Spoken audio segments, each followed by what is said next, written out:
1, 2, 3. That was all right. Ready? Happy to hear it. Yeah. Yeah. Yeah, I'd say I'm ready. Hello, and welcome back to the Pretty Little Podcast. We're your hosts. My name is Phoebe. And my name is Caroline. And today we are recapping season 5, episode 17 of Pretty Little Liars, called The Bin of Sin. Or the Sin Bin, as I'll be calling it from this point on. This was a action-packed episode. Also, little heavy-handed with the extreme temperatures back-to-back episodes. Oh, I didn't, now that you mention it, yes. We couldn't have like filed that one away to use a different season. And a little heavy-handed with I think, honestly, I'm going to be real for real. I think at this point in the show, other seasons weren't promised. You know what I mean? So why save anything when now might be all we got? I don't know. I think they were pretty... They were cruising. End of season 5? No, they were cruising at this point for sure. The fans were rabid for it. Yeah, I guess it doesn't feel like it as much in this exact moment for me because I'm like, this is when I fell off. So I'm like, how rabid could they have been? It doesn't take much to get me feral. You know what I'm saying? But what I was going to say is a little bit heavy-handed with the like Sarah McLachlan montages. Like enough. There were two in one episode. I know. And the music, like the first time it happened, I literally was like, okay, can't wait to have a chat about this. Also, I was like, something crazier than what I'm watching needs to be happening for this to be like...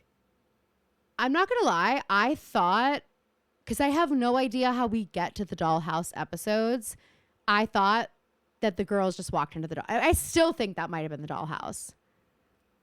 I'm going to tell you,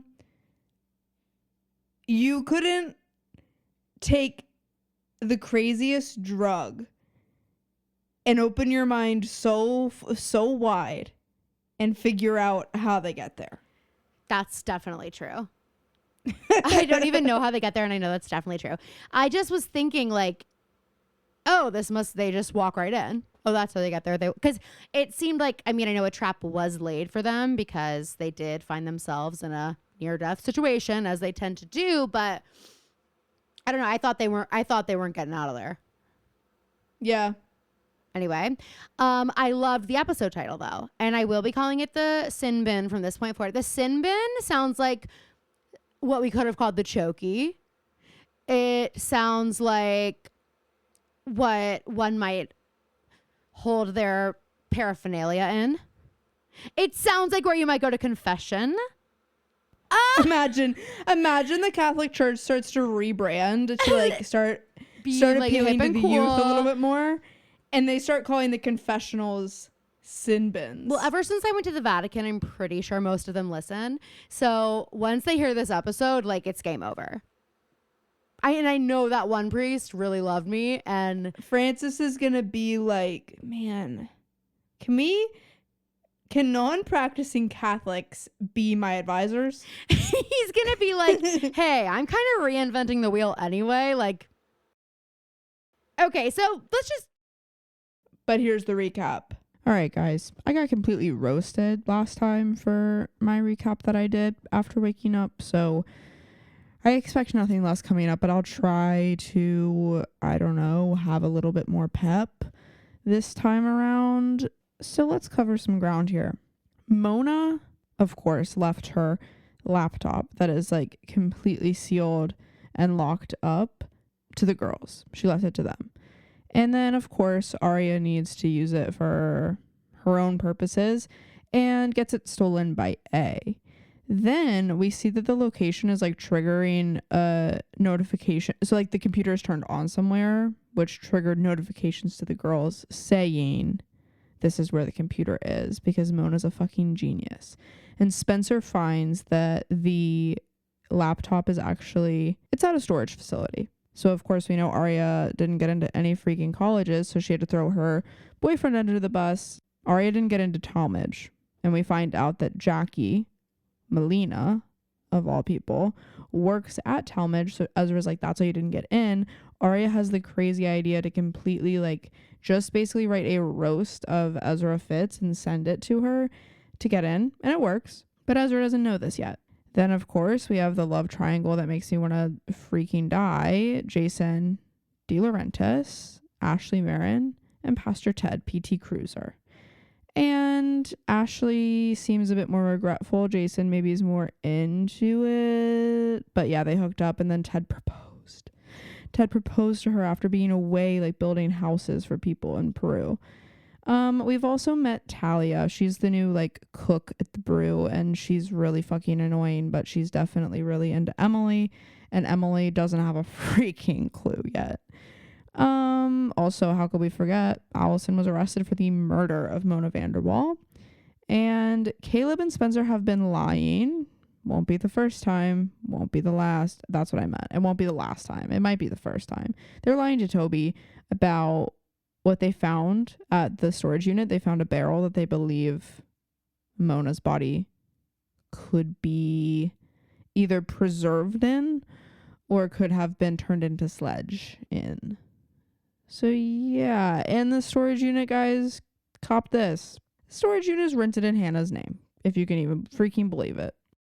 Mom, Caroline, I hope that this recap was a little bit more up to your speed. I still have like a little bit of a sleepy voice, so sorry if it wasn't perfect. Enjoy the episode, everybody.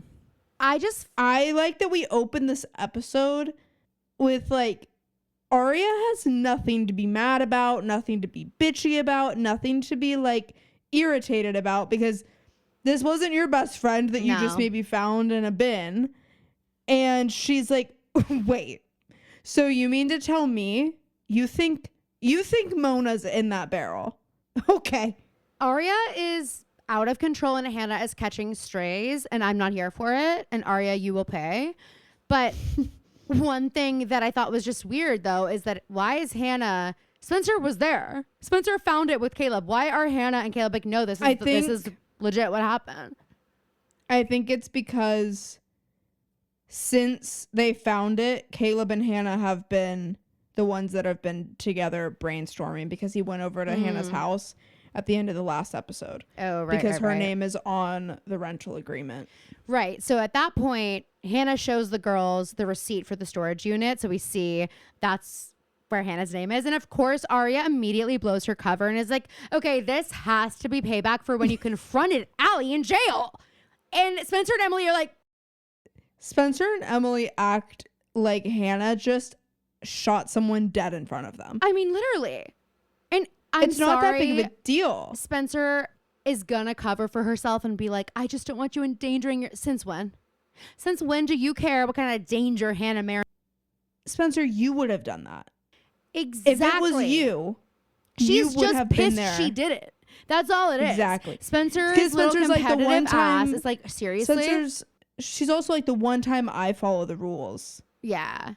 Well, she's actually just pissed off that her boyfriend's a cop now. She's like, this sucks. Oh my God. She's like outside kicking rocks. She's like, seriously, it's not fair. I thought I was dating the bad boy. How did Hannah end up with the bad boy? Like that's sort of what Spencer's giving. Wait, I think you just nailed it. Thank you. She's giving brat, and not in a hot way. No. So.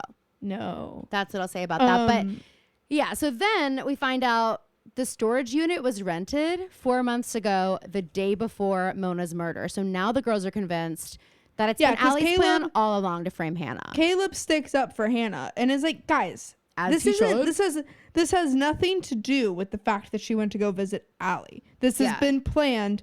Right. And now Hannah's like, and they probably put my fingerprints all over that bloody knife and like all this stuff. We have to get rid of the bin. Basically. And they're like so trapped, because if they were to do anything, go back to anything that can incriminate Allie, which would be a good thing for them, is also at this point going to incriminate Hannah. So it's like they're just completely stuck. Hannah doesn't have a good alibi because she was only with Caleb, and they don't think the police will believe Caleb, but like after watching like the Scott Peterson documentary and now I'm watching another one on HBO, I've been like taking a break from true crime. Not intentionally. It sounds like it. I've just had the OC. Do you mean to before watch. this, or What do you mean? do you mean you were taking a break from true crime prior to watching these 2 documentaries you're talking about? Yeah, like this. Okay, This is my research. and I've been on a break. Like this is just me taking it easy. I imagine. No, but I watched them and I'm like, okay, back then in the fucking 90s, they could triangulate exactly when 90s, these people if were that's like even a where real they decade. were. I mean, Phoebe there was was, born like, in 2000.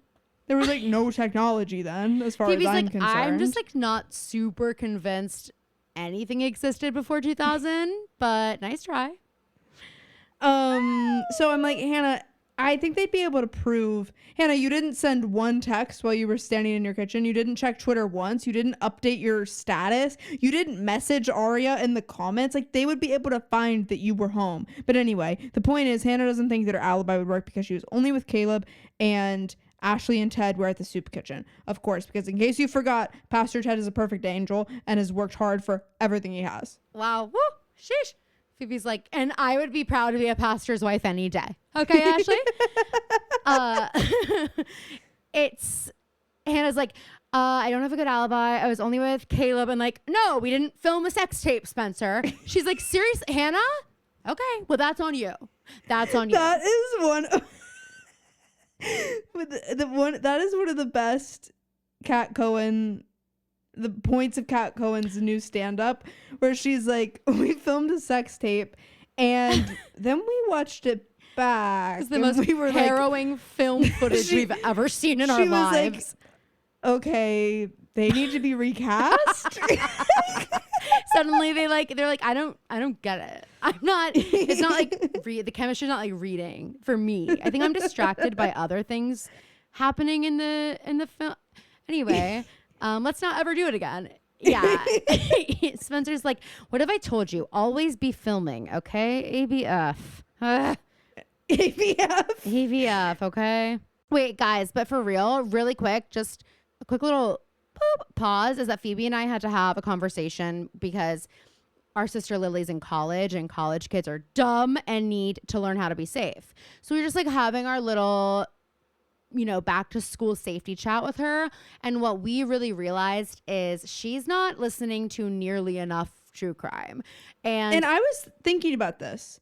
I was thinking, because in that conversation, I know that because I understand that there's contention around consuming true crime content, but I do think that we can't completely forget that it's actually incredibly valuable information for women to have, because I think about it everywhere I go. Every time I get into my car, I turn around. Before I get in my car, I look at my trunk and my back seat. I look under my car as I'm walking back to my car. Like, these things that probably wouldn't happen, but they could. But you've heard about them happening.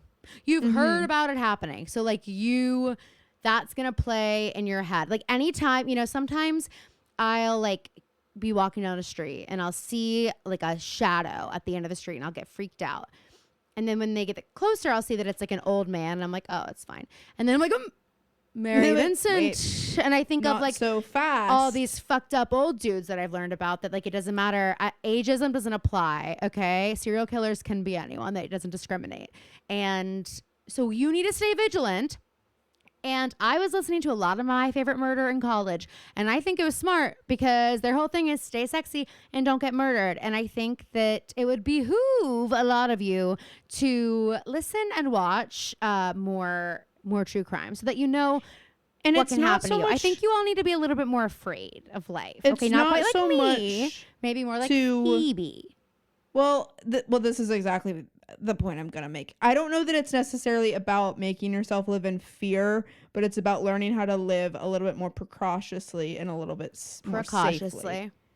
It's not, but don't live in fear, because the odds of these things happening are slim, but they are there. Yeah. And they're not maybe as slim as you think. Anyway. And they're definitely not that slim if you are doing certain things, if you aren't doing other things. Yeah. Exactly. So that's just our lesson to all you little college harlots. We love you. Go do your thing. So we go, well, Hannah's like pissed. Nobody wants to like, oh, shocking. Nobody wants to help Hannah. No. Because right now Hannah's the only one that's implicated in the crime, and the girls are pretty chill with that. The girls are like, we can relax, Hannah, relax, chill, okay? We can take a load Hannah's off. like, did you not see the lease that I just showed you with my name on it? Yeah. You're so like, Hannah storms we're feeling out. really good about that. It's really a great look for us. Spencer's like, Aria, don't say that out loud. Aria almost blows another one of her covers, so no wonder Hannah storms out, because then they're like, okay, well, what do we think Hottie Holbrook's role is in this? Because now we know it was not him reaching out to Aria. We thought that he was, and whatever that would have meant. And Aria's like, yeah, no. Instead, it was being sent on this wild goose chase and Hannah's like, oh, like you can just see in Hannah's, she's like, oh my God. Because it's so believable that she would do it. Yes. The horror in Hannah's eyes. And then thank God Aria stops. Like, but a little bit late. But Aria, like everyone in the room kind of noticed it. Aria stopped just late enough that like Emily and Spencer are going to be driving home together later after they drop Aria off. And they're going to be like, so did you notice that? Okay, yeah. I'm not crazy. Okay. Yeah, and Emily calls Hannah later. She's like, so is everything okay? It seemed like Aria like hit a nerve. Is anything weird And Hannah's going like, on? fucking classic. Yeah. And guess what? Hannah would probably tell Emily because she believes in her friends. I don't know. But yeah, so Hannah now feels completely fucked up. So the plan is Caleb's going to corrupt the data files of the sin bin so that Hannah's name won't be attached. And then they're going to go tell Lieutenant Butterscotch that they traced Mona's computer to the storage site. And yeah, I wrote, Hannah feels like they're looking out for themselves, but not for her. What else is new? Literally, I'm like, Hannah. Same old. I think this is how you feel every week. So we go to the brew, and this is so funny. Emily to Aria is like, I couldn't sleep last night thinking of Mona's body in that barrel. And Aria goes, I know. When I wasn't sleeping, I was picturing that Officer Holbrook wallpapered Ezra's apartment with my essay. Oh. And she's right, like, because it was that's the nightmare beautiful content that you have right now. It was kind of really beautiful. I just saw my words like jumping off the page, and I was like, I almost texted you today. You know the line that I would have texted you about today that she says when she's on the couch with Ezra later? Maybe. I don't know. Anyway. Well, just tell me what the line is. I don't know every line she said. Well, no, now we have to wait. You would remember if it really struck a nerve with you. Okay. So, Aria's outfit here. Oh, I took notes. Yeah. Do you want me to break it down, or do you got it? Well, I just specifically wanted to. Well, I thought it was apt that she's in a vest. Quite poignant, honestly. With However, if you guys haven't listened to Tuesday's episode, we kind of go in. But Aria, yeah, I know what you're gonna say. She's the antithesis to our argument. She made it as unslutty as possible. The button down, guys. This is another instance that's similar to women's. I'm not even touching on the print yet. I'm touching on the material first, because this is a qualm I have with the fashion. It's a polyester shell that you would buy at Francesca's. And I just want to say, it's similar to the epidemic of the women's t-shirt. Yeah. And it's like, okay, why do women's button downs have to be a completely different material that I don't think, frankly, should be on a person's body? It shouldn't be like clothing material. No. It feels like a curtain, a bad curtain. It's terrible. And so as Phoebe said, so it's this horrible fabric, you can tell, because it's got that like sheen where it's like, and you have cheap. to like, okay. And you know that you would have to wear a cami under it, which makes it even more of an uncomfortable outfit, because the shirt's uncomfortable, but then also you're in like a tight tank you'd have to under. wear a cami or a tank under, unless of course you wear a vest over top of it. And then you definitely don't. So that was the route Aria took, the road less taken. Okay. That's so her. Because also she has that etched into her door frame. And she's like, the day I so turn every 18, time I'm she getting leaves, that tattooed. every time she leaves, it's like the opposite of like the Coco Chanel, like take one accessory off. When Aria sees that, she like thinks about her outfit and she's like, okay, what on my body would everybody else wear? She's like, Let's change it. yeah, she's like, okay, add 5 to 7 new accessories. All right, let's do it. Challenge accepted. But on the Did shirt, you see by the way, video that I sent you? God, I haven't. How many times have I now tried to describe to you guys what this fucking shirt looks like? What video? Yeah, Well, the this video was- style ones. I saw them already. Yes. Sorry. Yes. Sorry, we got tagged in them earlier this week, so I saw them. But it was very enlightening. I liked what they said about Spencer. She won't go low, but she'll wear short skirts with tights. I was like, okay, work. And then I'm like analyzing everything I've ever seen her wear. I'm like, yeah, no, not a lot of cleavage, huh? Anywho, but this shirt has like speech bubbles, thought bubbles all over it. It looks as if it was purchased from Justice, the children's clothing store. Well, she'd It's- probably fit in it. Most likely, yes. It's abysmal. And then over top of it, the vest, if I'm not mistaken, it's like that.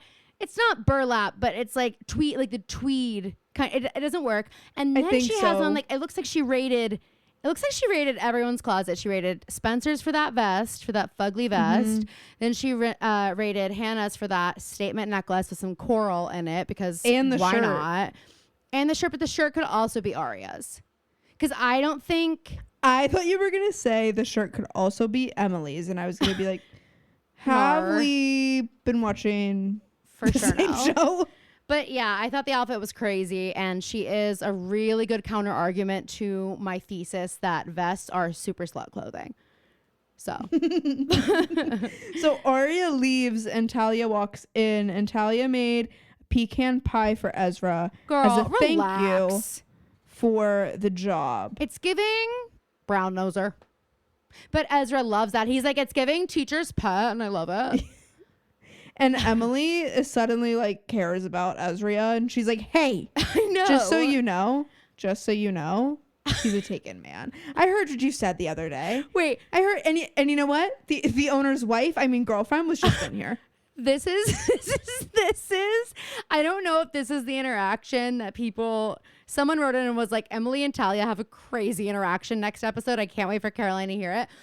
I don't know if this is what it was, but I particularly loved when Emily goes, he's not available. And Talia goes, okay, I'm sorry for stepping on your turf. And Emily goes, I'm not into him or any guys.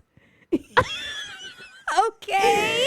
The writers were in the writers room like, They're like, how do we communicate that someone's gay? It's very un-Emily the way that she says it, which I think is why it is weird. But I almost forgot that even happened because of how weird Talia's next line is. Hey, word to the wise, if you find out someone's gay and they've been previously talking about their ex, this isn't what you said. Talia goes, your ex was a girl. She's like, so let me get this straight. You did date someone before and it was a Galil? She's like, can't like compute it. This was a more Emily response. Emily goes, yeah. And so she like just goes, she's like, yeah. And you like, need to back really to work step now. off. You really need to She's step like, off with yeah. Ezra. And by the way, I believe in the sanctity of a relationship. Okay. She's like, did you know he used to be a Aria's teacher? Show some respect. Talia's like, oh Literally, my God, what happened? Why isn't he anymore? Emily's like, don't stick your nose where it doesn't belong. Emily is like, and he's actually seen my really good friend. And yeah, by the way, we are in high school. That's why Talia's like, Don't- oh, okay, well, if he's allowed to date someone your age, then I am too. Cool. So we go to the Marin Manor, and we find out that Ashley talked to Ted this morning. It's the morning after he proposed. Note what Hannah's Googling, though. Oh, what is she Googling? She's Googling, like, chemical resistant Jesus elbow Christ. length gloves. Like, she's Hannah? Googling this. Hannah, this show was filmed after Casey Anthony did what she did. Why didn't we learn anything from that? Okay? Oh, you know she was all over it, too. That's what I'm saying. I'm like, Hannah Marin loves true crime, like for sure. Well, She that's canon. The books. Remember when she's going through a murder well, book? yes, I know, but like I Rampage? feel like you're so right. Like she people are like, oh, I bet Hannah goes home and like watches rom-coms, and she and Emily are like posted up watching like Don't Fuck with Cats like for the 4th time, quoting it like it's fucking Seinfeld. But then Ashley does walk in and they talk about Ted, and she says that once you fail a marriage once, it's not so easy to say yes again. And speaking of failed marriages, like, Brittany, we salute you. Caroline, hey, as a married woman, don't ever start a sentence like that. Oh my, yeah. Oh, I forgot that this is how I would break the news to you. If something absolutely horrific happened in my life, I would wait till we were recording to tell you. Well, you would do anything. You would do anything for content. I would do anything for content, and we all know that. It's like that quote. I just saw this clip of when Dan was on Big Brother, when Dan is talking to this girl, and she's like, "You didn't have to. Why did you have to do it like that?" I don't even know what they're talking about, but she's like, "Why did you have to do it like that?" And Dan says, "Well, if I hadn't done it like that, you wouldn't have cried."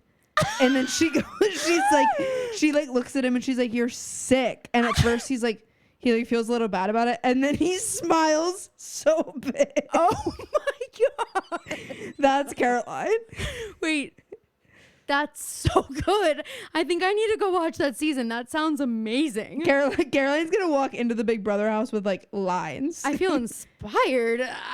Whoa, that's hilarious. That's like a new riff on my "Are you gonna cry?" that people love so much. People love when I talk about that one. Well, except for our famous hater. That's why I'm kidding. I'm saying people actually hate it. People actually say, and she talks about being a mean girl and laughs. Anyway, and her sisters know better. Which I already knew, but now you all do. No, what I was saying is that Brittany Cartwright has filed for divorce from Jax Taylor. Snaps for Brittany. And a little callback to one of the greatest James Kennedy quotes ever. I think Jax will be a great first husband for Brittany. And that's, I was like, I think Tom will be actually the worst, but he can't be any worse than Jax Taylor. So a great first husband for Ashley Marin, but we can grow. We can bloom and grow. Before Ashley leaves, we see that Jason calls her. Oh, by the way, she didn't tell Pastor Ted. Yeah, and she's not going to. And she's not going to. She's like, how do you feel about the only people that know about it are you and Jason. And I'm like, yeah, and your daughter's stalker, which I know you don't really know about, but I want you to know you should be scared.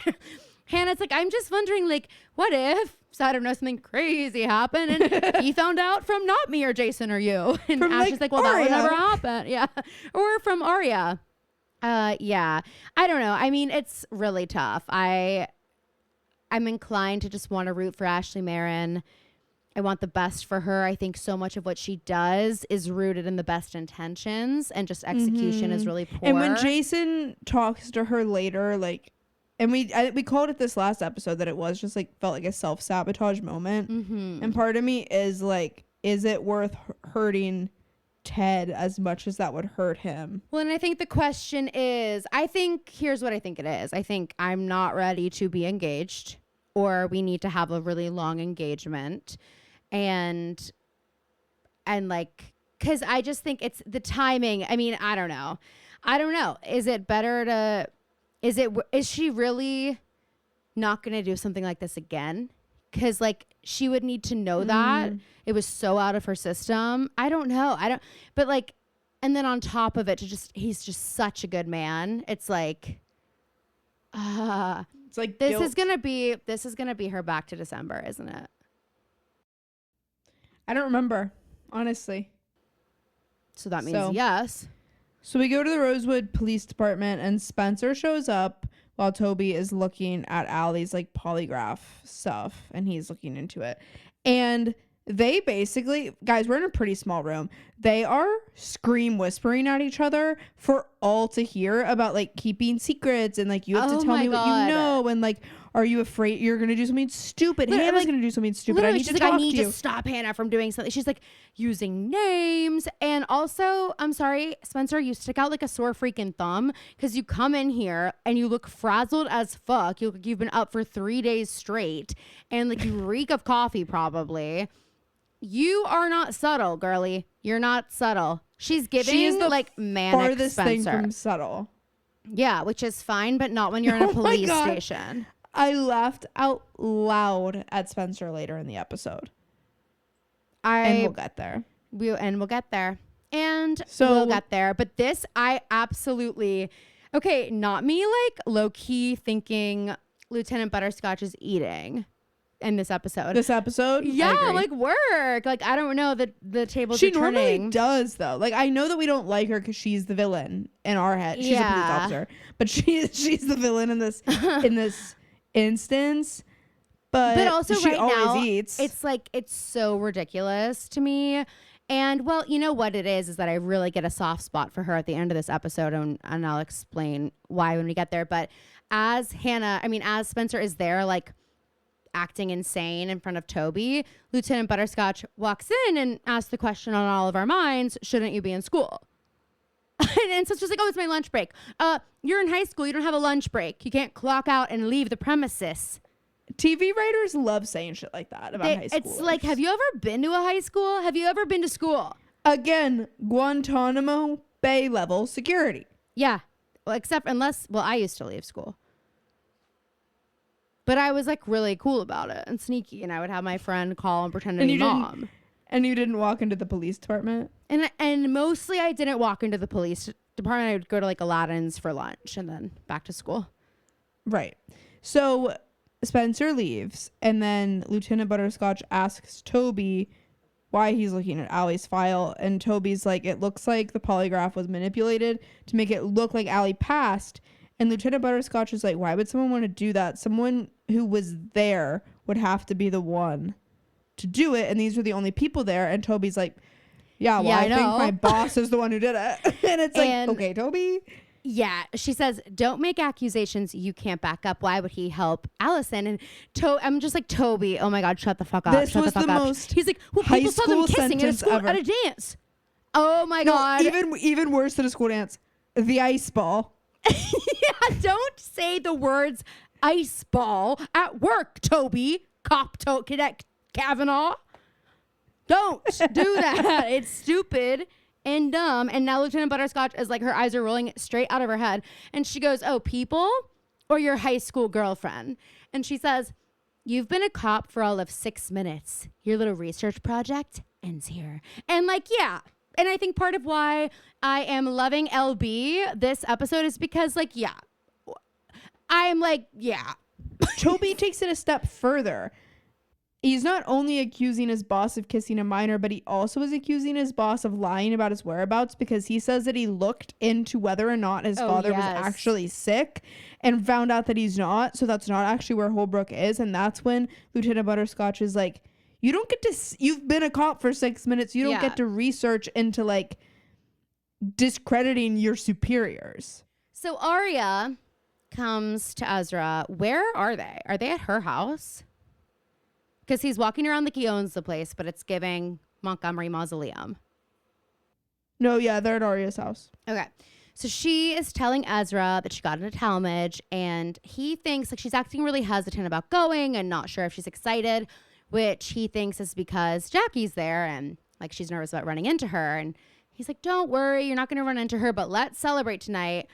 And he goes to leave, and she stops him and tells him. And his reaction, he's like, it's actually what she always dreamed of. She gives him the email to read. He reads it, and he's like, really proud of you. Great. No problem. Cool. And leaves. And she like, even it's like she tries to make him mad at her a couple times. She's like, no, but right? Aren't you so pissed at me? And he's just not. I can't really read what's happening with him that much in this episode. I can't tell if it's genuine or if he's being manipulative. I just want to note one thing. Arya says that she was really nervous about being stuck in Rosewood. And that's the first time that we see Ezra like not just be happy about the situation. He like does something with his face where he starts to be like, it's selfish. He ends up feeling the way that he should feel. But in this moment, he's like, well, would it be so bad if you were stuck here with me?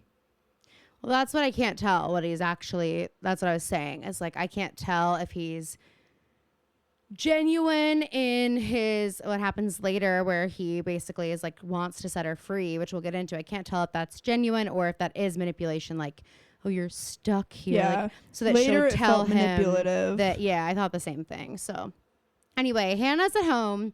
Caleb comes by and she's like packing all this stuff up onto a duffel bag. We don't really see everything.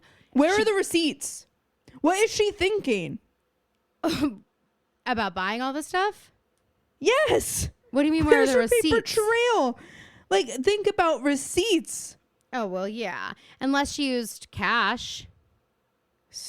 Oh my gosh, I'm so stressed That out would about have. it. I mean, hey, let's be for real. There are like 18 things that have happened already. We haven't even left Hannah's house that like, I'm like, Hannah, okay, back to the beginning. If we were in like super spy school, she would have to start at the beginning of the obstacle course like over and over and over again. Yeah, we need Mona to be back, like when Mona was training Hannah on how to say that she killed Wilden. Yes, we need that. We need Mona for that now. And we need, like, Caleb is really, I get it, Caleb, you're trying to do it, but the problem is your love for Hannah is far too genuine, whereas like Mona had this love for Hannah, but she also was like, I want to see how far I can push you. I know you can be better. You can be the best. You know what I mean? So Caleb has that, like, he would love for Hannah not to have this life if she didn't have to.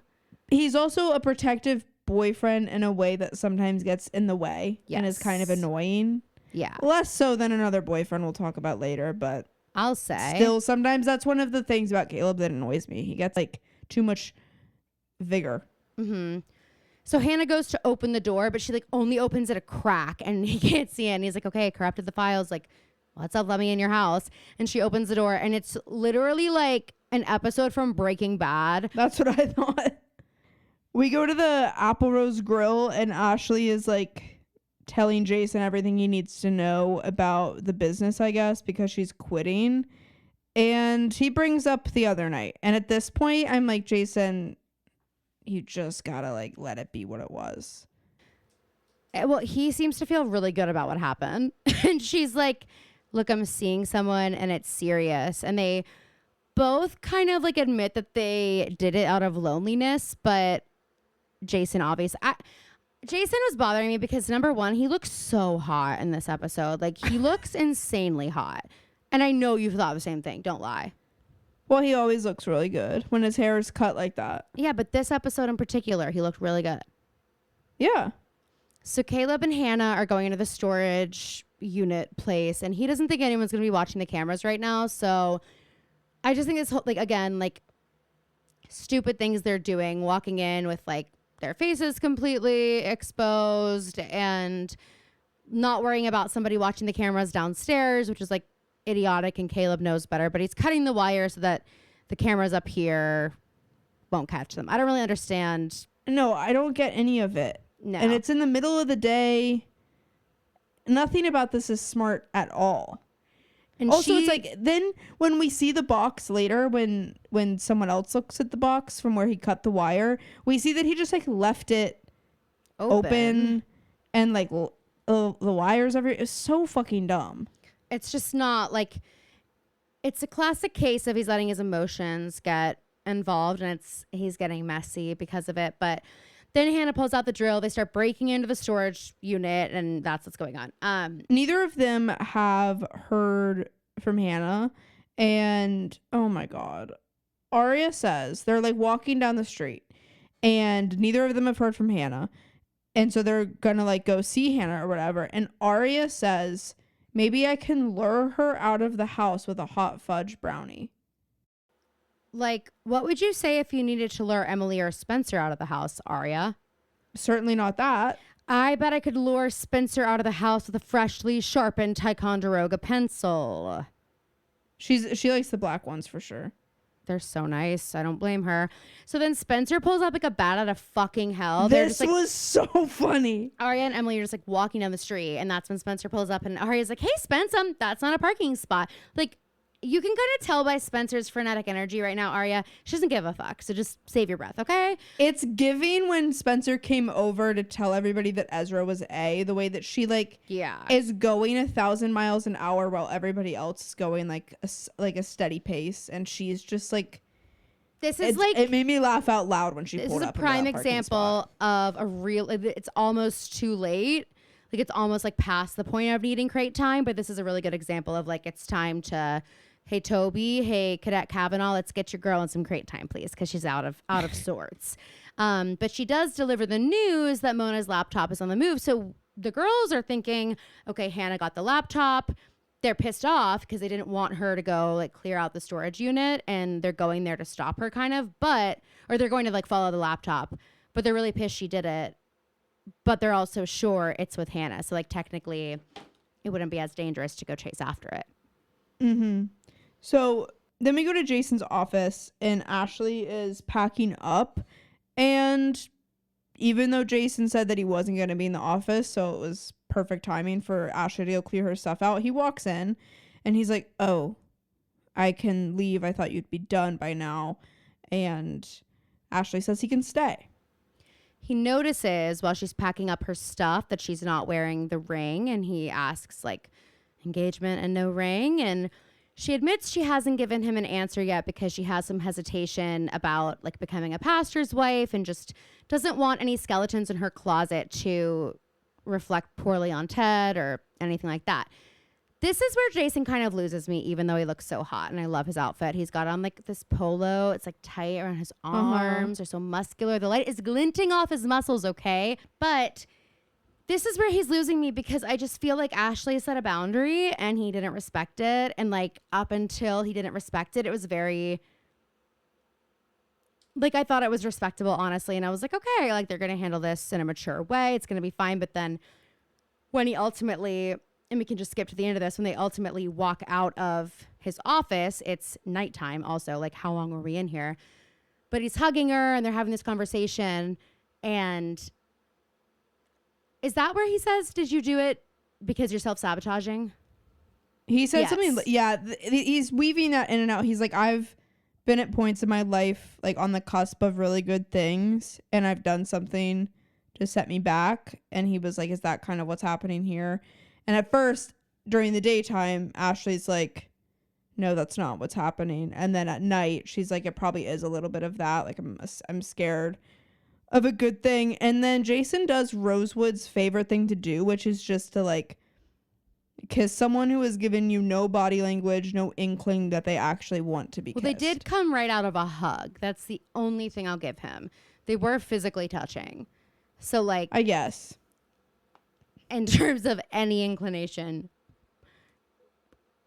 they could feel each other's body heat. So like, I guess, but I'm still just like, that's where she put up a boundary and it's not appropriate for you. Yeah, I guess that's more what I mean. Now, like, you know, like now this hug shouldn't have now the it's same. not nice. Now nothing that just happened is like means anything. It seems like it was just all a ploy to like get her back to this point, and I kind of hate it now, but whatever.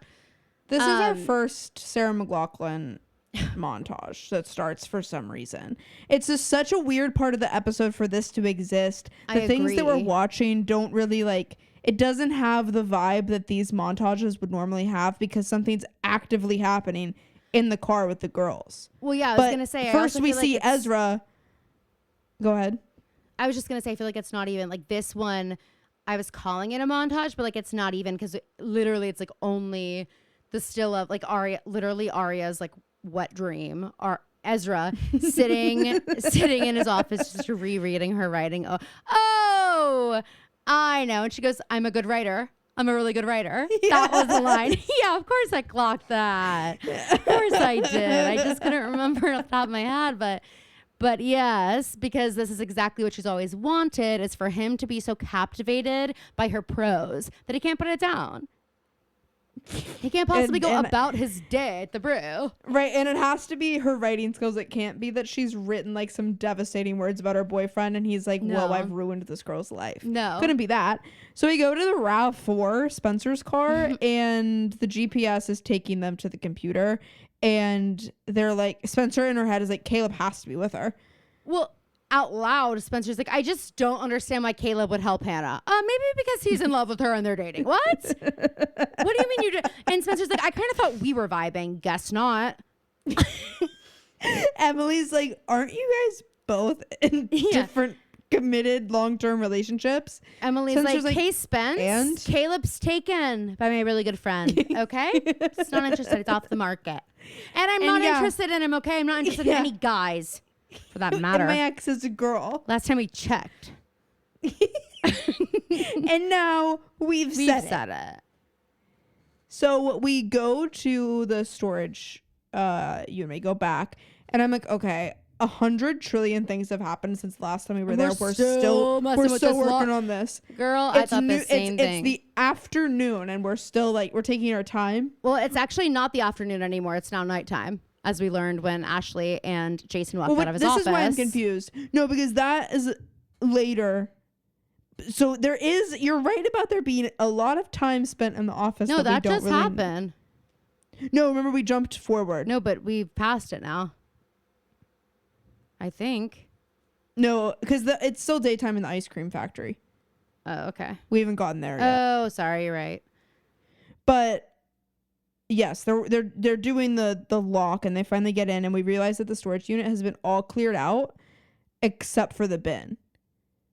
And Caleb's like, all right, we got to open it. And Hannah, this is the first time I think Hannah's like actually let herself be like, Mona could be in there. Yeah. The thought is honestly like so grody, but they're like, why would he leave the barrel, the most incriminating piece of evidence? And so Caleb's like, I don't know, but we need to open this shit. And obviously Hannah can't do it. So they say like, fine, they're not going to open it, but they do have to take the barrel out. So they're going to get the dolly that Hannah ordered. And then we jump back to the girls. So we go into something that we don't know at first. We don't know what it is at first. And we walk in, and Spencer realizes that we're in an ice cream factory, but Spencer says ice cream like Jenny Slate does. I wrote that down too. Why does she say we seem to be in an ice cream factory? Why does she say it like that? Also, we don't see Spencer say it. Is it time for ice cream? She did it in like ADR or something because we don't see her say it. So that means that Troyan had like a chance to say it. No one says ice cream. No one, except we maybe seem Anthony. to be in an ice cream. Anthony might. Yeah, just to be annoying.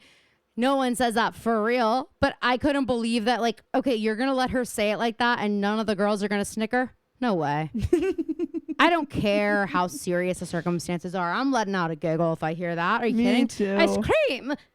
I literally wrote ice cream like Jenny Slate. That's so funny. So they hear a door close, which is always a good sign when we're in a dark ice cream factory. And these girls are so stupid because they don't, for a sec, exactly. They're like, well, it has to be Hannah and Caleb. I'm like, oh, it has to be? It's called Be Quiet. It's called, hey, let's play the quiet game. These girls continue to be stupid. They continue. Because then Arya says, this place is really big. We should probably split up. And Emily goes, yeah, you're right. She goes, I'll go upstairs. Up a flight of steps. If we're going to be splitting up, I can assure you it will all be on the main floor. We will only be switching levels as a team, okay? Mm-hmm. I just feel like, yeah, we're at season 5. We're still doing this shit. My sympathies wearing thin. And also this gives the kind of show, I think maybe because of how Original Sin is, but it gives that these girls, like part of their character would be like, people in horror movies always like, make this mistake. They always, exactly. That feels very Arya. So Hannah and Caleb are going to get the dolly. We're back at the storage unit. And they run into none other than Toby and Lieutenant Butterscotch. This cut was, I would have shrieked if I were one of them because the lights flicker. I know. And then we see shadows like the Hatchling I thought slasher. I imagined that. I thought I fully imagined the lights going off because it was so like. No, they flicker and then we see 2 shadows and then we see them turn the corner, lights flicker again, lights come back on, and it's Toby and Lieutenant Butterscotch. And Toby is carrying a, whatever the hell it's called. What? Massive pliers. I also just want to know what you think would be scarier, running into Toby and Lieutenant Butterscotch or like A. You know, like in this moment, I'm not sure. It's a close call.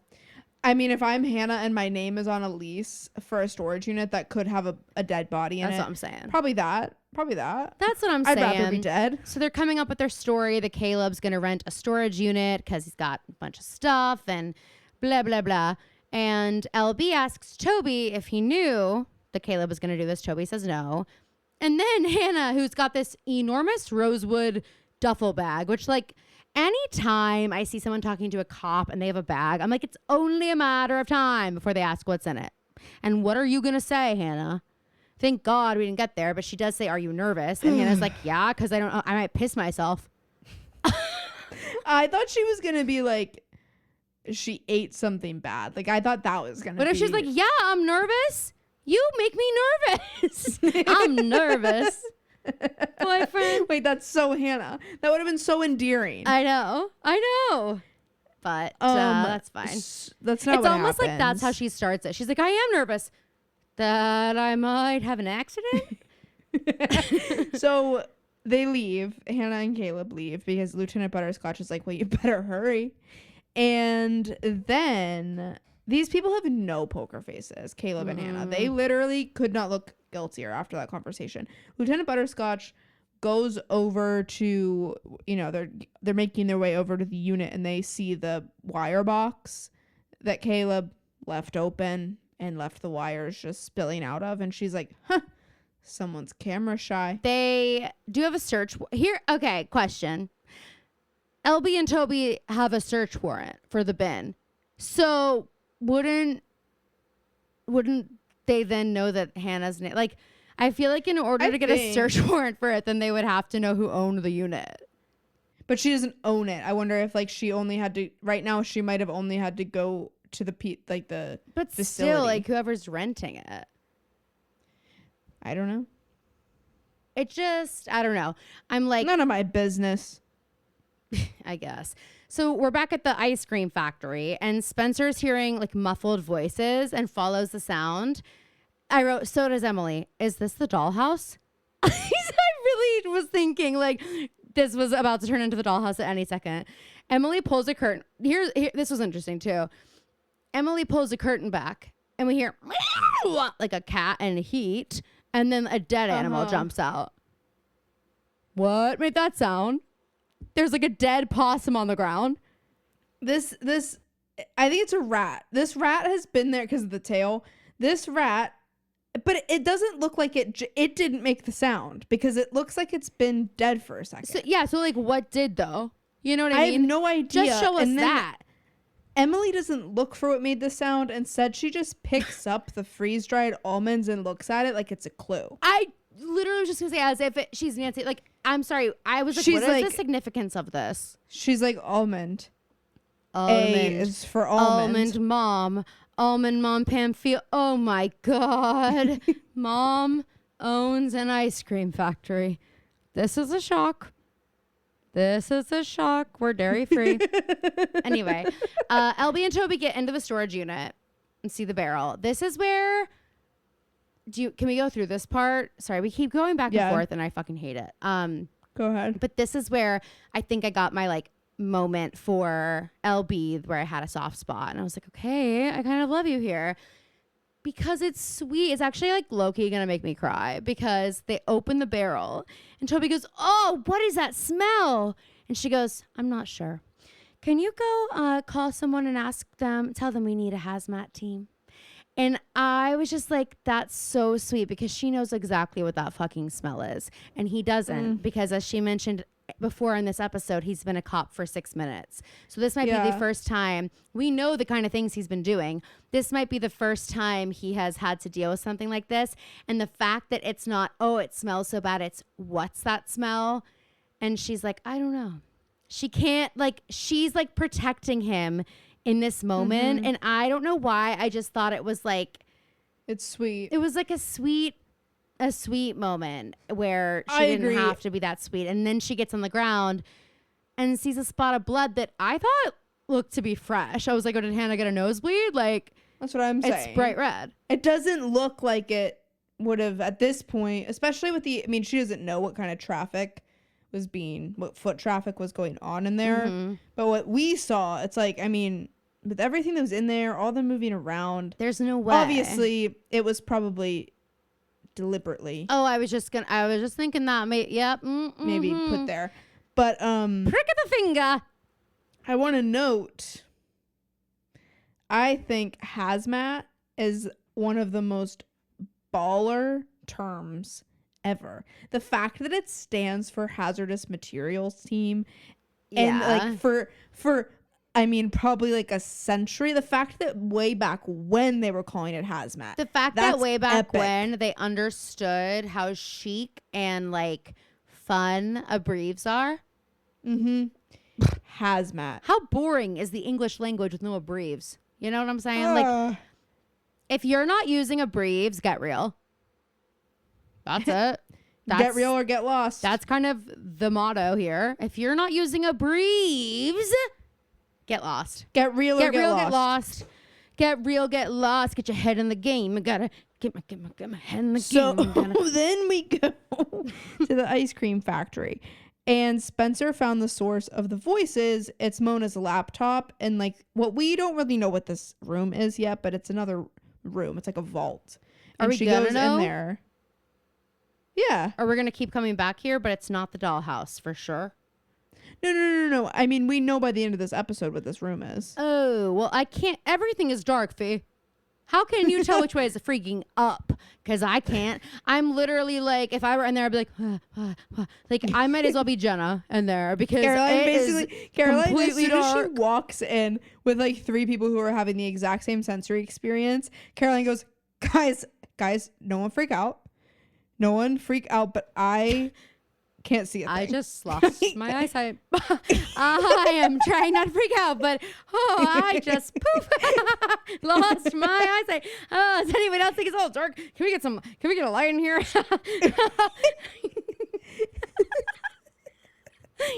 I went from like my fake nervous laughter to real laughter, but I bet you guys couldn't tell who was who. And that's who was who, not what was what. Precisely. Okay, you caught real that. Georgia vibes. You caught that, huh? Wait, there was something I was just about to say that was important, and now it's away. Now it's away is so funny. Now it's away. Wait, what were we One just? of my It's so Caroline. dark. Oh, I just want to. What? Go ahead.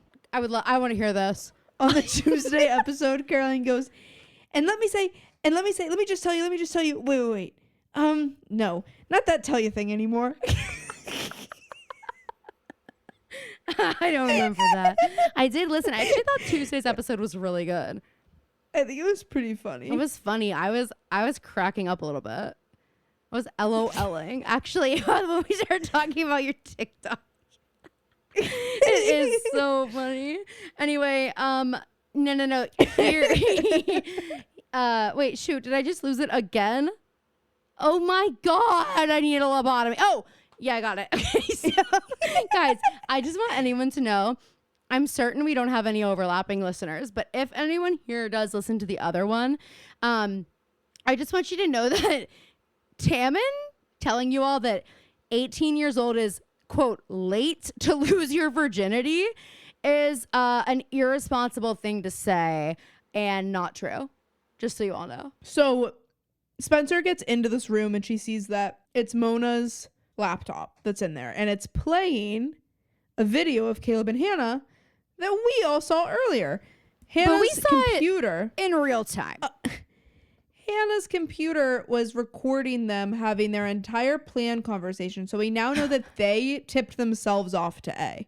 Also, if Hannah's computer was recording their entire conversation, then Phoebe's correct. It also got everything she searched. It got her packing up everything that she bought to hide a body. Everything, bedroom, dance sesh. Like, imagine the stuff that Hannah does. When she's just like by herself. I just know when she takes an everything shower, she's got like a playlist and she's like in such a good mood. And Ashley's downstairs like, oh, Hannah. And we just hear her up there like jamming out, like jumping around. And she like, comes down and she's like, Mom, I was thinking we could watch a movie. Wait, is it just Lily and Mom? Is that just Lily and Mom? Spencer finds like a wrench so she can keep the door open. She learned from the kiln. And then Aria pulls up and she's like, somebody knows we're here. We have to go find Emily. we hear footsteps, and then A, like, pushes Arya in, pushes the door shut, locks it, and turns the fucking freezer on. And I do have a question in regards to this later when we see how long it takes Emily to get these girls out of here. Okay. Which, by the way, if I'm on a team of these four, I wish you guys could see what Phoebe did. But like Phoebe did the like ride and move like with her hand like ooh, ooh, like I'm driving a car with the steering wheel. Sheep. That's what she wait. I love that Caroline's trying to describe the move that I did, and she's just doing it over and over again. And I'm with describing different sound it effects in no uncertain terms. But if I have to have, I know this is going to sound strange because under no circumstance do I want to be the one in the freezer. But I also really don't want to be the one who has to get them out of the freezer. Why? Imagine having like all this pressure, like having to figure like you're looking at an ancient thing and you have no idea how to work it, and your friends are in there freezing to death. I think my thing is more like, yeah, that would be stressful, but I'd be more annoyed when I inevitably got them out in no time at all and they were like being dramatic, like I'm so cold, like we're in an ice cream factory, like what did you expect? Bring a jacket next time. I did. Always come prepared. I'm always prepared. Arya's like, I'm wearing 17 layers, Emily. I always have a jacket on. Emily comes down, finds them. And by the way, the box is filling up with liquid nitrogen. Right. So they're going to freeze to death. Emily takes the wrench and starts like hitting the thing that turned it on. I guess that's what it is. It does nothing at all. I'm like, what? It's just nothing. Like the wall. It's just like a random thing. I'm sorry, Emily, you're better than this. And Emily then, once she hits that off the wall, takes like 30 seconds to get on her knees and just like look at them through the window. Look as at the panes of She's glass like, it's so beautiful. Are crystallizing. Yeah, there's like literally like snowflakes building on the windows, and she's like, it's so beautiful. I love Christmas. Oh my God, that's what's happening. She's in a trance. She thinks it's Christmas. She's like, this is the most beautiful snow globe I've ever seen. Vortex. Yeah. And so then Emily's like, me next. She gets it's like the girl from Santa Claus 3, which is the snow globe thing. Yes. Emily picks up the wrench again and then hits this pipe that she sees some stuff coming out of. She hits that, breaks that. Nothing happens still. Except for that now Emily is also hurt. Emily hurts herself in the process. And then she just does the move and the door opens. And what part of this all? You using the wrench to hit every surface you can. Which thing unlocked the door? Yeah. Well, now we'll never know. Or was it unlocked? Was it unlocked the whole time? You just had to open it. Was it unlocked the whole time and the girls just could have pushed it? I don't think that part is true. Anyway, so the girls get out and like, of course, they're like, I'm so cold. All right. The girls escape from this. This is when I realized that's not the dollhouse. So good. We're now back at the brew, and Emily's calling Hannah to let her know like what happened, but we still can't find her. We haven't seen her. And so Emily is super stressed and like runs into the kitchen and runs into Talia, who I guess is making like apple pie. Phoebe would know. Apple pie, yes. And Emily says, Ezra asked me to come close up. If I don't have a shift. Well, but don't forget, Emily is looking for added responsibility. Like she wants a raise, so she might be trying to. No. I agree. I know why Emily said yes, and I don't actually ascribe to that. But I'm just saying, Ezra, there's someone there working. Well, yeah, that's what I would say is like if like someone Talia's is there, working, and there's a cashier we see in the front. Yeah. So it's like, who got a lot of screen time, by the way. Good for you, girl. Congrats. And Talia's like, well, why don't you just finish my apple pie and I'll put some stuff away? What? So weird. So Emily's like, I'm scared. She's afraid to do it because what if she ruins it? And Talia's like, you literally can't. And turns out that's not true. But as she's showing Emily how to stir, she pulls a leaf out of Emily's hair and is like, what were you running through the woods. Emily's like, you have no idea. Hey, Talia, stay away, okay? You don't actually want to know what I was doing here. Sorry, it's actually just a freeze-dried almond that just came out of my hair. And then Talia turns her back, and I know that we were just saying that Emily's afraid that she's going to screw this up so badly, but she gets comfortable real quick because she pulls out her phone. Yeah. This is like, okay, Gen Z vibes. Can't even spend a minute off her freaking phone.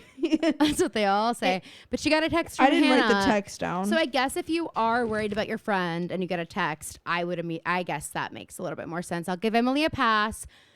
She's a text from Hannah that says, I did go to the bin. And so did Toby and LB.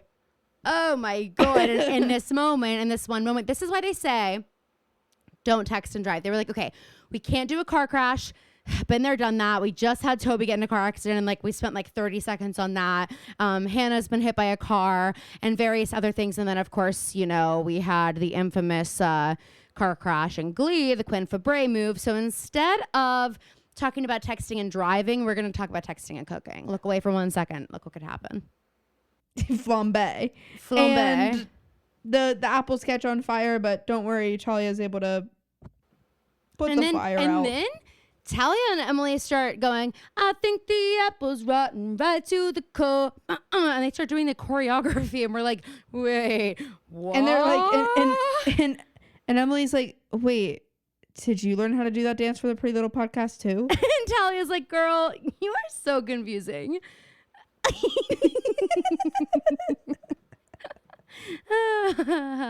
All right, so Talia's being so nice though. She's like, no, I actually I'm burnt, it's fine. Okay, someone found out Emily's not into any guys, okay? For that matter. Yeah. Arya and Ezra are having Chinese food, and he has a gift for her to celebrate her getting into Talmud. I'll give you one guess. You only need one. The most perfect gift for Arya there ever was. Do you want to be sick to your stomach for a second? No. Stay here for 2 seconds. Great. Hey guys, you heard her ask me. Turns out I didn't have a choice ever. She's running. God damn it. She's always showing off. Okay, stop it. Running so fast like a sprint. What?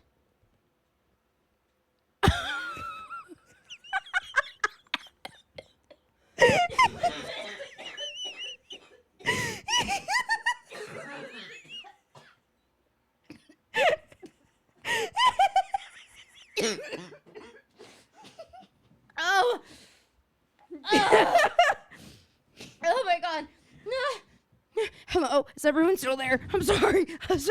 I can't even tell you what I just saw. What I just saw was so horrible. Phoebe, yours is worse. Why is it worse? Because it has 3 initials. It's have 2. But do you think it only has 2 because Ezra doesn't know her middle name? Arya doesn't have a middle name. He's like, hey, by the way, what is your middle name? Phoebe is holding up the exact gift that Ezra gave Arya in this episode. I really contemplated whether I was gonna bring this up. Well, you seemed actually excited because you ran. Well, we needed the laughs this up, I feel. Oh, great. You think this was bad? Should we start over? No. I think I've been performing. But this is crazy. Stop holding it up like that. Oh my God, you guys. Phoebe has the real thing. Take a picture, please, and send it to me. It's literally the exact journal. Wait, but guys, also, by the way, got the recipe. Guys, by the way, it didn't take much time at all. It turns out all I had to do was post that gnome video and then threaten a little bit extra that she didn't know about yet. And she was like, that's enough. Here, okay, fine. Okay, uncle. Anyway, so he's giving her this gift, and it's a leather-bound notebook embossed with her initials, just like Phoebe's. And it's clear that after he's read this email a little bit, it's got him thinking. And he's like, I don't want you to miss out on everything you missed out on in high school because of me. And that's where I'm like, it's giving manipulation. Yeah. Like, I'm not into it. Exactly. It's giving he wants her to feel worse than she already does. Yeah. He's like, oh, woe is me. Like, you wrote all this stuff. Like, you... It's like when you get in a fight with someone and they're like... I don't know what I'm... But, like, I don't know how I'm trying to articulate it. It's just really rubbed me the wrong way. It's manipulative. It's, oh, well, apparently you missed out on stuff because of me. Yeah. And he says, you know, she's like, Ezra, enough. Like, I told you, none of that was real. It was just like, whatever. And he says, well, it rang true for a reason. She said, yeah, because I'm a good writer. I have expected her to go, oh, so you don't think I'm a good writer? Answered into that. But yeah, that Phoebe, that is the line. The most and Aria she line. delivers it exactly how Caroline would make it up if it were a line that Caroline was just saying Aria said. Thank you. You do it. She says she's literally sitting on the couch and she goes, yeah, because I'm a good writer. That is exactly how she says it. And so Ezra's like, I think if we stay together, you'll resent me. And she's like, what do you mean if? I can discover myself and meet new people and still be with you. And he is kind of like pushing her to take some time for herself and make sure if they end up together later, like there wouldn't be any regrets. And he says, promise me you'll at least think about it. And like, I know I was just on him because I think he's being manipulative, but this might be the nicest thing he's ever done. He's being like, please God, and he should have done it. He should have done it like 2 years ago. 5 seasons ago, yeah. Aria's pissed though. Then we go to the Hastings Castle and it's Hannah and Spencer and they are both just like screaming at each other. They're like, did you tell Toby? Spencer's like, no. And Hannah's like, how did he know? And they just are like so mad at each other. Yeah, well, and I think Spencer's also just like so mad at the situation and she's so frustrated because Hannah's like, I don't believe you didn't know. You must have told him. And for Spencer to be like, it's worse because, yeah, I wish I did tell him, but I didn't. So I don't know how he knows because he doesn't tell me anything anymore. And it's so frustrating because it's like, whose side is Toby on? It's what it must feel like for Spencer. It's like, can she even trust him anymore? Their relationship is so different. She doesn't know like who she can turn to. And I think she just feels very frustrated that she is out of the loop now, that Toby is not going to be including her in this anymore. And he's not going to give in. A note for Toby. Okay. Both times he's done something to like protect Spencer. When he joined the A-team and now he's on the police force, both times all it's done is drive a wedge between Spencer and him. It like never actually brings them closer or makes their relationship stronger. And it very rarely protects Spencer. Well, I feel like it's also... Sorry, man. It's kind of that man thing of like, no, like I need to feel like I'm protecting you. Like it's not even about whether he's actually protecting That's why her. it bothers me when Caleb does it. Right. It's like, it's like man. Caleb like, isn't, it's my job. He's like too mannish, but he doesn't come off like he should be a guy that's acting like he's like such a man. And I think in that way, like neither Hannah nor Spencer likes that, but Hannah will like let Caleb have it a little bit more. Like she's secure enough that she's like, okay, you can protect me, there's whatever. like give but and take. Spencer's like give and take with Caleb and Hannah, but with Spencer and Toby, the expectation for Spencer is she's like, I'm holding the leash and you're like gonna just help, right? And if I you love get that off about the leash, you. then I'm gonna start driving a steamroller. So I would be. She's careful, like, I actually Toby. don't need more than that. It's not about her being controlling. She's just like, I know what I need. Yeah. And I'll go find someone else who will give it to me, Toby, if it can't be you. Well, which is the vibe at the end of this episode. Jesus Christ. I guess, yeah. So Spencer's also mad that Hannah's pinning this on Toby. And she actually accuses Hannah of screwing Caleb over too. And I'm like, again, why do you care? Spencer, worry about your own man. And Hannah didn't like that. Hannah said, she leaves. Nice. Storms off. And that's when Spencer makes a call to Toby. And he ignores it because LB enters and she needs to talk to Toby. And she says basically that they aren't going to know if it was Mona in that barrel for a little bit. But if that drop of blood matches Mona, I'm like, okay, if it matches anybody in the world, you should probably bring them in. But she says if it matches Mona, she will bring in, the first people she brings in for questioning will be Toby's friends. Is it because they know that Hannah's name is on the storage bin? Like, I'm confused. Like, why, if it's Mona's blood, does it absolutely mean those four? Yeah, I don't know. Oh, because she's I guess kind of losing they me. still think Allison killed Mona, so who would have helped her? But had help. But I'm still like, just like, why it being Mona's blood doesn't mean that. It would need to be someone else's blood, in my opinion, for it to implicate someone else. Really, that's what I'm saying. I'm like, it needed to be like Hannah's blood or something to prove that she was even there, because so it must be the lease. But I don't know. But they didn't mention it, which just seems like they would have. I agree. Maybe it's just like implied that they know, but I don't know. So LB is like, listen, withholding information is not an option. So if there's anything I need to know, now is the time to tell me. You took an oath, brother. So we go to the brew. Emily's on the phone. Shay Mitchell's acting up a storm on this couch for this phone call. Why is she so heated? Well, what's also funny is that, like, okay, so Hannah and Emily are good. Hannah and Emily are good. Fine. It's only Sparia that hates Emily right now. I mean, Hannah right now. And like, which is about typical. Right. Yeah. And also, this happened so much this episode where like they are just talking about this stuff, screaming out in the open. I guess the brew, like, we're supposed to believe it's closed, but there, as Phoebe mentioned, are people working there. So it's just like they're never careful. Emily's feeling a little too comfy. Is Emily the only person with a key? Is that why she was sent there? Because she hasn't done an ounce of closing work. She's just been sitting on the couch. She's been on the freaking phone. She's been on her, glued to her freaking phone. Can we just unplug him? Literally? Yeah. Well, I wonder if also... Oh, shoot, what was I? I'm like, Emily, we know that Hannah's computer was just filming her in the safety of her own home. If she's not safe there, what makes you think you are safe to talk about this here? Yeah, exactly. Like, it's just, come on, we got to use our brains a little bit. But she's telling Hannah, she's really not so sure that it's Holbrook anymore, because she has a hard time believing that he would be willing to kill for Allison. And this is when Talia comes out with her hair down. So Emily hangs right up. Like, that's a choice, Tal, huh? Talia says, don't even worry about the apples. My apple pie turned into an apple flambe. That's how she says every line. She's a bad actor. Turned into an apple flambe. And character. She's so annoying. And Emily's... Are you okay? I just heard something. Like what? I don't know. Something fell. And you didn't even scream? No, I didn't. Maybe you're not my sister. I've been wondering because you don't look anything alike.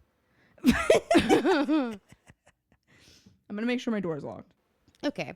I'm going to keep going. So... Emily's like, look, I'm sorry. I've been kind of a mega biatch, a massive biatch. And I just, like, I need some sleep. I need to rest and recharge. And Talia says, you can't recharge on an empty stomach. So she made Emily mashed potatoes, which seems kind of like a random food. I get it's a comfort food, but whatever. And so that's when Emily's like, look, I can't imagine what you must think of me. Ever since you got here, I've been... And Talia goes, neurotic?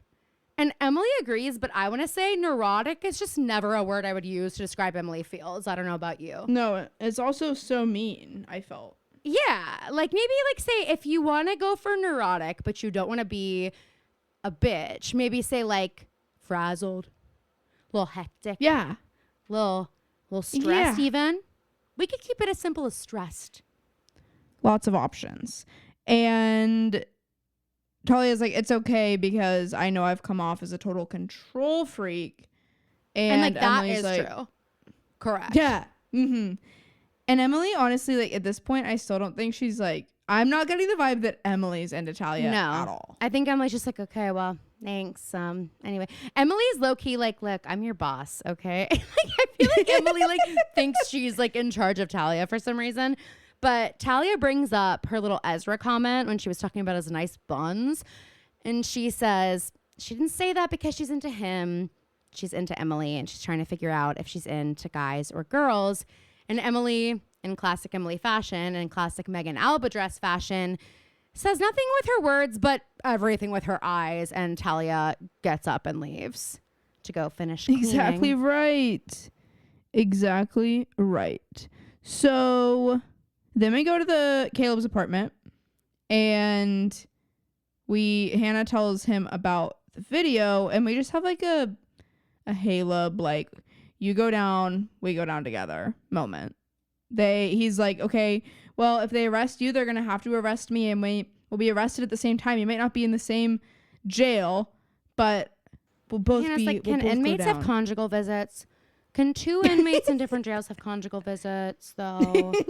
She's just wondering. She's like, Bonnie and Clyde. It's giving. I know, she's so stoked for it. Yeah, for real. So Arya is, of course, going. Wait, this is so fucking funny. Wait, I actually need us both to like lock in here because this is so fucking funny. Arya, The yearbook. Yeah. Arya's going through her yearbook. It literally has written on the cover, best years of your life. Okay. Imagine being one of these 4 girls and having to see a yearbook that says best years of your life. And you've had the high school experience they've had. Okay. But she's going through, she's looking at everyone's pictures, and they have all their activities listed underneath their picture. Her picture is the only one that has nothing. I'm like, not even the fucking, you were the stage manager of the play once. What about that? Exactly. Nothing. I have 2 things to say about it. One, it's not just because of Ezra. Oh, I was going to say, are we insinuating that it's because she's been dating Ezra, that he's her only extra? What about all the class? Like, put something about the classes you took at Hollis or the volunteer work you've been doing at Radley. I don't care if none of it was fucking legit. Like, those are, let me see Spencer's. Because I guarantee you, the other girls have shit on their fucking yearbooks. Emily. They at least have choir. Emily's got shit going on. They at least have choir. Yes. Confusing to me. It's just so funny, though. Like, everyone has, like, 3 lines of shit underneath their pictures. Hers has nothing. And the picture is hilarious, too. I'm like, no way that's her senior. That's not her picture, but okay. There are also, like, always kids in your school who also don't do anything. Yeah. So, like, well, and every you 4 kid weren't the only stacked. ones with nothing listed. Well, I want to see of course we don't, but I would love to see the other girls. It's so funny. So then Now we get our this is part of our montage, though. It starts this is our there. second Sarah McLachlan. Yeah. And we get Then a we go to long Ashley. pause. Ashley Marin. And she's just looking at her ring, putting it on, putting it off, Putting it on, etc. putting it off. Yeah, pretty much. And then we have Spencer, our final stop of the montage, just Did we staring talk at the about what she's ceiling. wearing? Converse, a striped shirt, and jeans. Yeah. She's the Didn't all-American feel girl. very Spencer.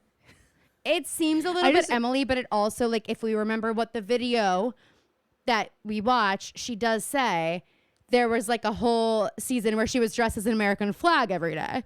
So this is actually her relaxing clothes. Yes, this is her house clothes. And she's doing her only activity she can do. This I always make fun of her for how she just sits in the house and doesn't watch TV or do anything or sit on her phone. But this is great time. Well, yes. And she doesn't need to watch TV because I feel like in her mind constantly, it's like when you're tuning the channels and it's just like, and okay, we got a home run. And he killed her with a gun. Like, it's just like going through all the stations, and then we get life is a highway. You know what I'm saying? Like, and then Cars is playing. No, that was a song. I know, but It's not. that's like it's the not Cars only in Cars. song. What else is it in? Well, it's a Rascal Flatts song. I believe it was. It's not. It can play on the radio, and Cars doesn't have to be playing. I know, but if we're tuning, the radio. those channels. Mm-hmm. It's typically not really like that when you're changing TV channel. It's not like. Well, that's why I was a little confused. Guys, was anyone else confused? Probably not. Probably not. So Spencer's crate time is interrupted by Toby calling, but thank God, because she's driving me nuts with this, like, talk to me thing. And Toby, okay, Toby, in your Pretty Little Liar era, okay, Big time. Okay, He's like, I'm justice swamped. for Spencer.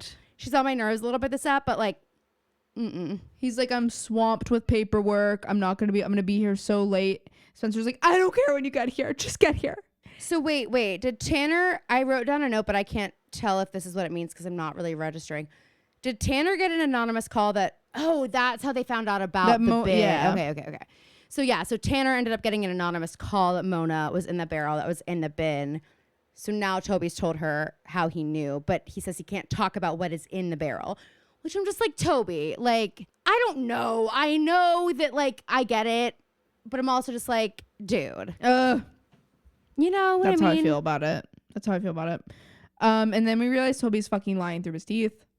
He gets into his truck and puts leaves. on his freaking leather jacket, gets in his car and heads out. Thank God they didn't even find my friends yet. Because let me tell you. Oh, that's Spencer. Spencer would have had Spencer would actually have downloaded a software into her phone. You know that like horrible software they have where like they're always like, if you go abroad, watch out, you need to have a certain type of bag because people have like these machines when they walk by you, they'll just like swipe your card information.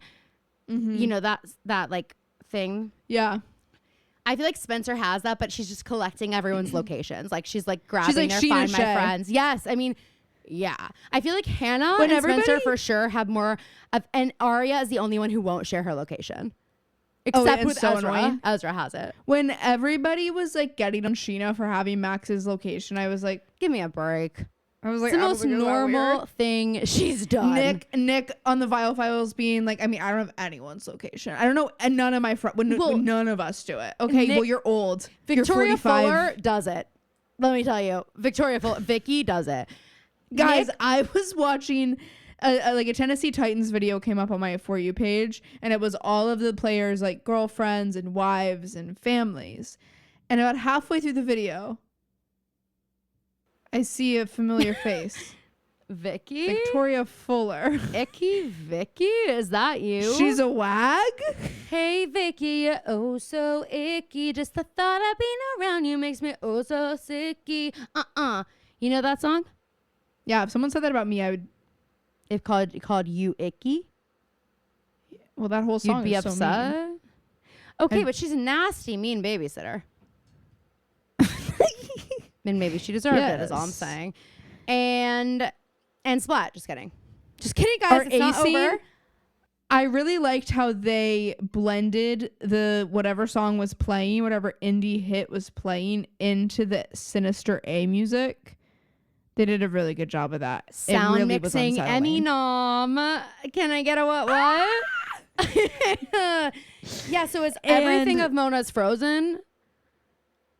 In the ice cream factory, it all seems to be like it's got the crystals and it looks frozen. I didn't notice that. In the bags. Perhaps. The bags look like the windows did in the liquid nitrogen room. But I'm a little confused at what we see next. We see A walking through with this like black light looking for all the fingerprints. I was really confused too. And I was like, I bet you my bottom dollar that I'm never going to find out what this was about.